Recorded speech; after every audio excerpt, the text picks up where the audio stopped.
mana beras? Dia kata, mana beras? Mana beras? Dia cerit. Mana beras? Orang dah cerita pasal beras sekarang ni. Kan? Orang di Malaysia sekarang bercerita bagaimana kita nak tanam padi sekarang ni. Yang kita perkatakan sekarang ni. Bagaimana kita nak perluaskan padi supaya kita ada beras tempatan yang cukup.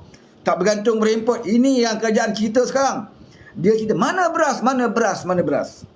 Dalam sekali ada ahli parlimen daripada mana, DAP kata, kalau Muhyiddin sebut mana beras, kalau Pagus sebut mana beras, saya nak tanya mana menantu.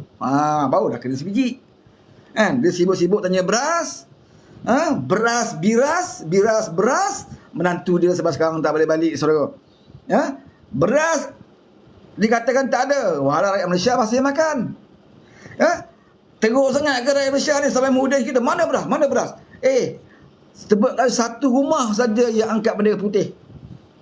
Tak ada banyak. Satu rumah je sekarang ni angkat bendera putih kerana tak boleh makan. Ada tak, wahai Paguh? Tak ada. Zaman kamu dulu, saya cerita lah. Zaman kamu dulu. Sekarang ni tak ada. Di kedai makan penuh orang makan. Pasar malam penuh orang. Dan orang boleh makan. Kita akui memang kita ada masalah beras. Sebab kita tidak pernah tanam beras yang cukup. Kerajaan-kerajaan sebelum ini tak pernah ambil tahu pun tentang pertanian. Mereka mengharapkan Malaysia menjadi negara industri. Semua lupa nak tanam padi. Padi yang ada itulah mereka buat. Tak menambah-nambah, saudara. Sebab mereka tak pernah terfikir satu ketika nanti kita akan mengalami masalah krisis makanan.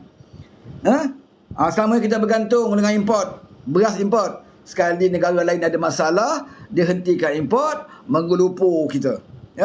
Maka beras import naik melambung, beras tempatan pula tak cukup. Walaupun subsidi kerajaan bagi, tapi bekalannya tak cukup. Sekarang ni masa ni lah, bawah kerajaan PMBEK ni lah kita usahakan supaya di masa-masa akan datang, zaman anak cucu kita akan datang, tidak mengalami macam kita sekarang ini. Sebab itulah di Sabah sampai di Sarawak, Mas Abu pergi cari jalan macam mana kita nak perluaskan tanaman padi. Termasuk di Kedah yang tak pernah berubah-ubah sistem ikut cara tradisional lagi. Sekarang ni kita nak sekincankan semua kawasan tanaman padi di Malaysia. Seperti mana tanaman padi di Sekincan yang menghasilkan tanaman yang baik, bermutu. Jadi kita nak macam ini supaya di masa akan datang rakyat Malaysia dah tak ada lagi dah masalah beras. Kita dah ada beras sendiri. Bukan itu saja, Mas Abu juga sekarang mengusahakan tanaman jagung untuk dijadikan makanan dan juga dedak. Masalah kita ayam ini ialah masalah dedak.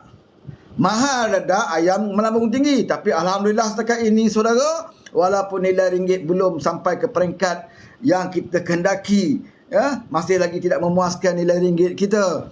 Walaupun dikatakan AST 8% lah, 6% lah, tak kena pada kita pun.